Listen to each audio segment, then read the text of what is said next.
السلام علیکم ورحمۃ اللہ وبرکاتہ۔ عرب میں ایک عورت تھی، اس کا نام ام جعفر تھا۔ انتہائی سخی تھی، لوگوں میں ایسے تقسیم کرتی تھی کہ دائیں کو بائیں ہاتھ کا پتہ نہ چلے۔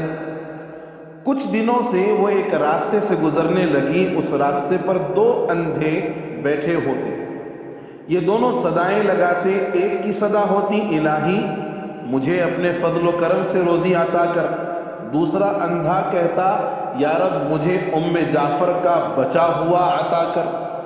ام جعفر ان دونوں کی صدائیں سنتی اور دونوں کو عطا کرتی۔ جو شخص اللہ کے فضل کو طلب کر رہا تھا اسے 2 درہم دیتی، جبکہ ام جعفر کے فضل کے طلبگار کو ایک بھنی ہوئی مرغی عطا کرتی۔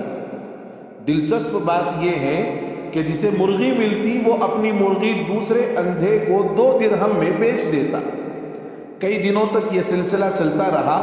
ایک دن ام جعفر اس اندھے کے پاس آئی جو ام جعفر کا فضل طلب کرتا تھا اور اس سے سوال کرتا تھا اور اس سے مانگا کرتا تھا۔ ام جعفر نے پوچھا کیا تمہیں 100 دینار ملے ہیں؟ اندھا حیران ہو گیا، اس نے کہا نہیں، مجھے صرف ایک بھنی ہوئی مرغی ملتی تھی جو میں 2 درہم میں بیچ دیتا تھا۔ ام جعفر نے کہا جو اللہ کے فضل کو طلب کر رہا تھا میں اسے 2 درہم دیتی اور تمہیں بھنی ہوئی مرغی میں 10 دینار ڈال کر دیتی رہی۔ اندھے نے اپنا سر پیٹنا شروع کر دیا، وہ چیخنے اور چلانے لگا، ہائے میری کمبختی، کاش میں ایسا نہ کرتا، میں مارا گیا۔ ام جعفر نے کہا یقیناً اللہ کا فضل طلب کرنے والا کامیاب ہے اور انسانوں کے فضل کا طلبگار محروم ہے۔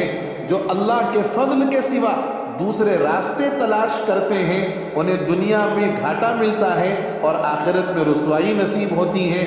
کم ہی ایسے لوگ ہوں گے جو فاقوں سے مر جاتے ہوں گے، اس کے باوجود اس دنیا میں ایسوں کی کمی نہیں جو درہم و دینار کے خاطر ایمان تک بیچ دیتے ہیں۔ انسان انسانیت سے ہے، درد دل کے واسطے پیدا کیا انسان کو، ورنہ اطاعت کے لیے کم نہ تھے کر و بیاں۔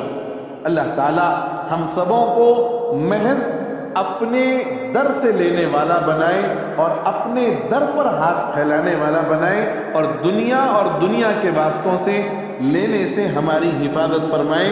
آمین۔ والسلام علیکم ورحمۃ اللہ وبرکاتہ۔